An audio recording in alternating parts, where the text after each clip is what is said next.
А перед началом этого ролика небольшая просьба к нашим зрителям подписаться на канал, поставить лайк. Ваша поддержка очень сильно помогает каналу развиваться и дает нам мотивацию каждый день выпускать ролики для вас с ответами на посягательство на нашу историю. Данный видеоролик не преследует цели задеть или оскорбить чьи-либо чувства. Ролик был создан исключительно в образовательных и познавательных целях. Берегите себя.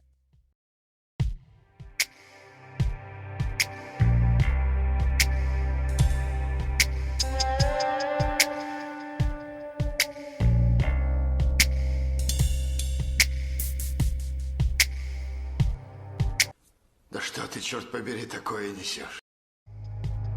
Наконец вышла книга чеченского художника из Турции, в которой опубликованы собранные им изображения чеченских истангов, которые были вывезены с Чечни мухаджирами в XIX веке. Это переведенный вариант его книги, которая ранее была издана на турецком языке. При издании переведенной книги исправлены неточности, внесенные в название, и текст книги корректором из соседней республики Ингушетия. На основе подлога этого корректора некоторые соседи стали утверждать, что автором книги является их земляк, а не чеченец из Турции. Очередная ложь и попытка приписаться к нашему историческому и культурному наследию потерпела крах. Хочу выразить огромную признательность автору книги и тем, кто причастен к ее изданию в переводе.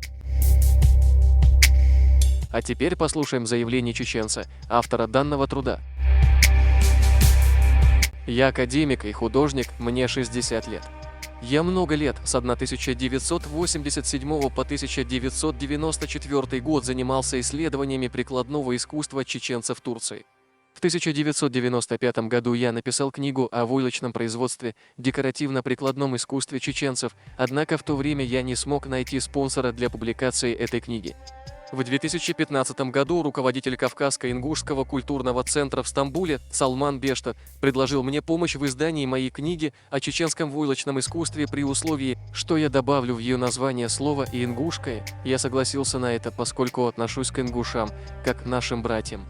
Я написал разъяснение об этом в Фейсбуку Марьям Елхароева на турецком, где было обсуждение, связанное с моей книгой, однако Елхароева удалила все мои комментарии.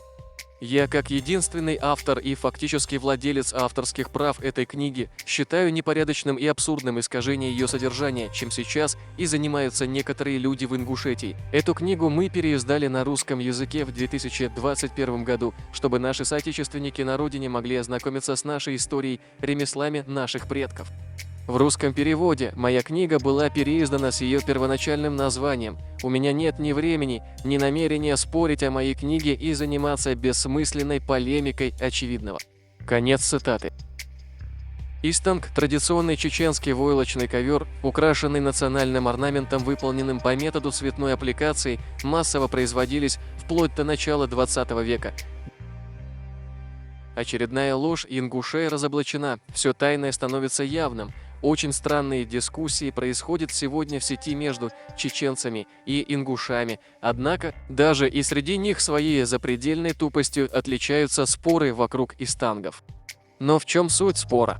Если оставить в стороне вопрос о том, присвоила Танзила Гагиева труд чеченского исследователя полностью или слезнула его творчески, то он сводится к одному: у кого полстяно-ковровый промысел древнее и кто у кого его перенял. В поисках ответа на этот вопрос я только зря шерстил в интернете. Нужный труд нашелся на сайте историко-географического общества Дзурдзуки, то есть чуть ли не в кармане у самой Танзилы Гагиевой. Называется он «Очерк кустарных промыслов Северного Кавказа» с описанием техники производства. Год выхода 1882. Интересен коллектив, что собирал материалы для него, кроме россиянина германского происхождения Марграфа, чьим именем, собственно, очерк и подписан. Это казаки-осетины, ингуш, украинец, русский, дагестанец и армяне. Среди них не оказалось чеченца, что тоже, учитывая сегодняшние реалии, можно посчитать за достоинство работы. На скринах 1 и 2 даются имена всех авторов труда с указанием национальностей или их сословия. Очерк очень обстоятельный, с таблицами, рисунками и цифрами. В нем дается подробное описание различных кустарных промыслов с указанием районов их распространения от суконных, войлочных до орудных и изготовления украшений и оружия. Есть много и про истанги, так вот, на основе полевых исследований и статистических материалов, полученных от властей, в очерке выделены народы Северного Кавказа, которые на то время занимались производством полстана-ковровых изделий. По мнению авторов, наиболее массово и на товарной основе этим занималось население 3 условно выделяемых ими районов – Дагестанского, Чеченского и Кабардинского. Из очерка видно, что в конце XIX века этот вид промысла у ингушей почти не был развит, их участие в процессе изготовления истангов ограничивалось продажей сырой шерсти. В целом, по мнению авторов очерка, ингушское население в конце XIX века стояло несколько в стороне от общего движения горских народов Северного Кавказа по пути товарного и промышленного развития. Они попытались объяснить причины этой отсталости.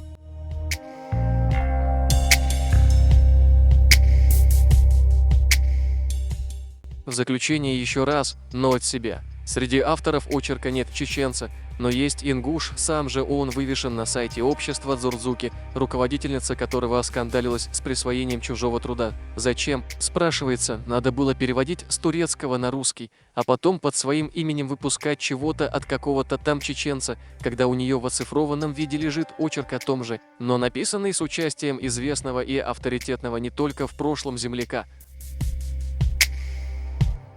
Для тех, кто в танке, мы зачитаем текст из очерка кустарных промыслов Северного Кавказа с описанием техники и производства.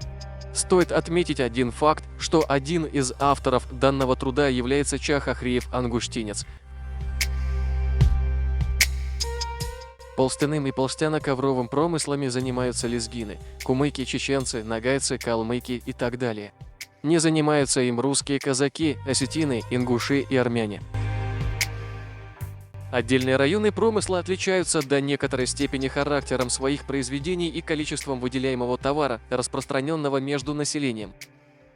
Таковы районы Дагестанский, Кумыкский, Чеченский, Кабардинский и Степной.